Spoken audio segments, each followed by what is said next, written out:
दरभंगा जिला के मनीगाछी प्रखंड के लगमा गांव में भिक्षांग देही आवाज सुनते घर के दरवाजा खुल जाइत अछि। सोझा नजर आबै अछि दर्जन भरी बच्चा, माथ पर चंदन टीका आदि सुशोभित, मुख पर दिव्यता, वाणी में सौम्यता आ आचरण में भरपूर विनम्रता। ई बच्चा गुरुकुल के पुरान परंपरा के ओही रूप में संजोने अछि। एकटा एहने आश्रम अछि दरभंगा जिलाक मनीगाछी प्रखंड के लगमा गाम में। गुरुकुल के पुरान परंपरा के ओही रूप में संजोने अछि। करीब 100 बच्चा वेद पुराण आ कर्मकांडी ज्ञान अर्जित करैत शिक्षा प्राप्त करै छथि। एही आश्रम से निकलि के कतेको छात्र आगू पढ़ाई में सेहो सफल रहल अछि। दरभंगा जिला के टाटी प्रखंड में लगमा गाम में अवस्थित अछि ब्रह्मचर्य आश्रम। 1964 में पूज्यपाद जगदीश नारायण ब्रह्मचारी जी श्मशान भूमि पर एहि संस्था के स्थापना कयलथि। भारत के संस्कृति जे छै तकर जे छै से विचारधारा, वेद, ज्योतिष, व्याकरण, साहित्य, कर्मकांड जे छै से एतऽ अहाँके जे छै से व्यवस्था कयलथि आ ओ व्यवस्था अनवरत चलि रहल यऽ। ओही क्रम में आदर्श संस्कृत महाविद्यालय लगमा जे परिसर में अछि आ परिसरे में जे छै से छोट छोट बच्चा के लेल +2 टाइप में जे छै से अहाँके 6 से लऽ कऽ 12वीं तक के बच्चा के लेल जगदीश नारायण ब्रह्मचर्य आश्रम संस्कृत विद्यालय के स्थापना 1984 में कयलथि। ई दुनू संस्था जे छै केंद्रीय संस्कृत विश्वविद्यालय नई दिल्ली द्वारा संचालित अछि। ओही गाइडलाइन से जेकर पढ़ाई होइए। सुबह 3 बजे भोर से बच्चा सब जे छै से प्रातः स्मरण में लागि जाइ छथि। भिक्षाटन के व्यवस्था ब्रह्मचारी जी लगेने छथिन। ओ अपन ट्रस्ट डीड बना देने छथिन अपना रहिते जे संस्था कोना चलत ताहिमे सब चीज में देल छै। बच्चा जे छै से वेद के जे छै से अध्ययन करता, ज्योतिष के अध्ययन करता, हुनकर दिनचर्या की रहतनि, प्रत्येक गाम से जे छै से गुरुकुल परंपरा के अंतर्गत जे भिक्षाटन छै ताहिमे रहता, कतबो समृद्ध भऽ जेतै लेकिन एकर जे छै से ई परिपाटी के जे छै से संचालित रखता। एहि क्रम में जे छै से हुनका बाद ओ जहन गोलोक चलि गेला ब्रह्मचारी जी अपने स्वयं, तहन जे हरे रामदास ब्रह्मचारी छला श्री श्री 108 ओ अहाँके संचालित कयलथि। और जे छै से एही चंदा के क्रम में जे छै से आकस्मिक निधन हुनकर दिल्ली में भऽ गेलनि। तदुपरांत श्री कृष्णमोहन दास ब्रह्मचारी जी एहि पद के सुशोभित कयलथि आ वएह जे परंपरा अछि तकरा निर्वहन में दिन राति लागल रहै छथि। अखनो एतऽ बच्चा जे छै से पूरा नियमानुकूल अपन जे छै से लागल रहै छथि। सरकार से कोनो सहायता भेटल एखन तक? नहीं, सरकार बिहार सरकार से कोनो सहायता नहीं भेटल। की अपेक्षा करै छी? हुनका से यह अपेक्षा करै छियनि जहिना अपना बिहार सरकार के विद्यालय के भवन पर भवन बनाबै छथिन तहिना एतौ जे छै से भवन छात्रावास के व्यवस्था करौथ, संस्कृत का आगू बढ़ावोथ, भारतीय संस्कृत का आगू बढ़ावोथ। ओहिके लेल तऽ किछु योगदान करथिन ना, आइ तक नजर नहीं छनि। कुल मिला के ई कहऽ चाहै छियै जे मतलब अहाँ सबके अखन तक 1 पैसा के मदद नहीं भेटल हँ? नहीं, बिहार सरकार द्वारा किछु नहीं भेटल हँ। हम सब प्रयासो केलहुँ हँ कए बेर लेकिन किछु नहीं भेटल हँ।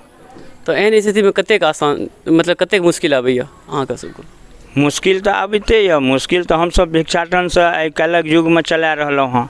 आइ जे स्कूल में बच्चा के रहै छनि तऽ ओतऽ खिचड़ी के व्यवस्था यऽ, चावलक व्यवस्था यऽ। आ एतऽ स्वाभाविक अहाँके जे छै से राति दिन बच्चा रहै छथि। ओ तऽ एक टाइम एतऽ तऽ 24 घंटा दिवा रात्रि आश्रम में बच्चा छै, ओकरा लेल कोनो सहायता नहीं भेटैया। किछु पोषाहारो वाला योजना चला दैतथिन तैयो चलतै। हमसब जे छै से एहिके लेल फाइल अहाँके DO दरभंगो लग कए बेर लगेलहुँ। ओ कहै छथि अहाँके बिहार सरकार से छै ने। ओ जी बिहार सरकार से निबंधन छै, भारत सरकार के संस्था छै। बच्चा अहाँके तऽ पढ़ैया, बिहारे के ने बच्चा पढ़ैया, तो ओहि बच्चा पर तऽ अहूँके ध्यान देनाइ, अहाँ एकर जाँच कऽ लिअ। संस्था के कलेक्टर साहब जे छै से अहाँके कए बेर जाँच कऽ के रिपोर्ट देलखिन हँ दिल्ली।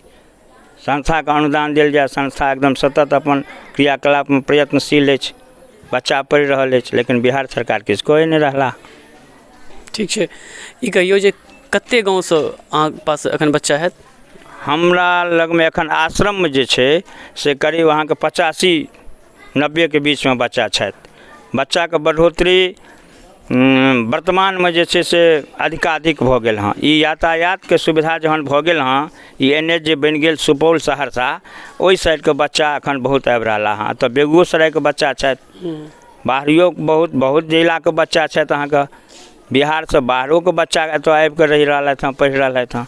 अखन जेहन कॉम्पिटिशन छै इंग्लिश मीडियमके, एहन स्थितिमे अपना आपके अप टू डेट केनाइ तऽ बच्चा सबके एहनमे हमरा एतऽ जे छै से कम्पलसरी अछि। बिहार सरकारमे तऽ ऑप्शनल छै अहाँके अंग्रेजी, लेकिन हमरा सब्जेक्टमे तऽ कम्पलसरी छै अंग्रेजी। अंग्रेजीमे यदि फेल करब तऽ फेल, एतऽ कम्पलसरी छै। आ बिहार सरकारमे तऽ ऑप्शनल भऽ गेलै ओ। तऽ कम्पटिशनमे हमर बच्चा खूब जाइ छथि। सीटेट कऽ कऽ हमर करीब 17-25टा बच्चा टीचरमे गेला, BEd कऽ कऽ। किछु एहन विद्यार्थीके नाम कहियौ जे अपन भविष्य खूब नीक जकाँ सवारने हेथिन। बहुत छथि एतऽसँ अहाँके जे छै से विद्यार्थी सब IAS के सेहो तैयारी केने छथि, आ ओहि पदपरमे एखनो छथि। एखन रामजीवन झा छलाह हँ, ओ एखन जे छै से यूनिवर्सिटीमे छथि, अहाँके अपना विभाग ज्योतिष विभागके हेड छथि। विजयकान्त जी छथि, जे अहाँके एखन सरिसोपाही कॉलेजमे जे छै से अहाँके हेड ऑफ डिपार्टमेंट संस्कृतके छथि। बहुत डॉक्टर विदेश्वर झा छथि, एतै पढ़ि कऽ एतै सबकिछु कऽ कऽ एखन कामेश्वर सिंहमे छथि, ओ वेद विभागाध्यक्ष। बहुतो छै, कते गनाउ। कुल कते शिक्षक छी एखन कार्यरतमे? कार्यरतमे एखन 10 छी विद्यालय यूनिटमे, आ आदर्श स्कीममे जे छै से ओ सब पार्ट टाइम छथि और फुल टाइम सबटा छथि। अहाँ सबके वेतन कतऽसँ आबैया? हमरा जे छै से हमरा संस्थाके तऽ अनुदान भेटैया, सालमे एक बेर अनुदान पर वॉलेंट्री स्कीम छथि। आ ई आदर्श स्कीममे UGC के जे छै मापदंड, ताहि हिसाबसँ हिनकर सबके स्केल छै। अगर केओ एहन बच्चा होय जे अपन भविष्य या अपन शिक्षा एहि इसकुलसँ लेबऽ चाही तऽ ओहिके लेल अहाँ मतलब की कहऽ चाहै छियै? ओहिके लेल अहाँके हुनका लेल एकदम स्वागत छनि। ओ आबथु एतऽ अध्ययन करथु, अपन भविष्यके सम्हारि कऽ अपन पद परमे चलि जाउथ। संस्कारके संग हिनकर शिक्षा भेटतनि। शिक्षा तऽ संस्कार युक्त रहै छै। जे अपन भारत देशके संस्कृति अछि तकर रक्षेके लेल तऽ ब्रह्मचारी जी खोललखिन ओहि उद्देश्यसँ, जे देशके जे संस्कृति छै तकर ह्रास नहि होइ।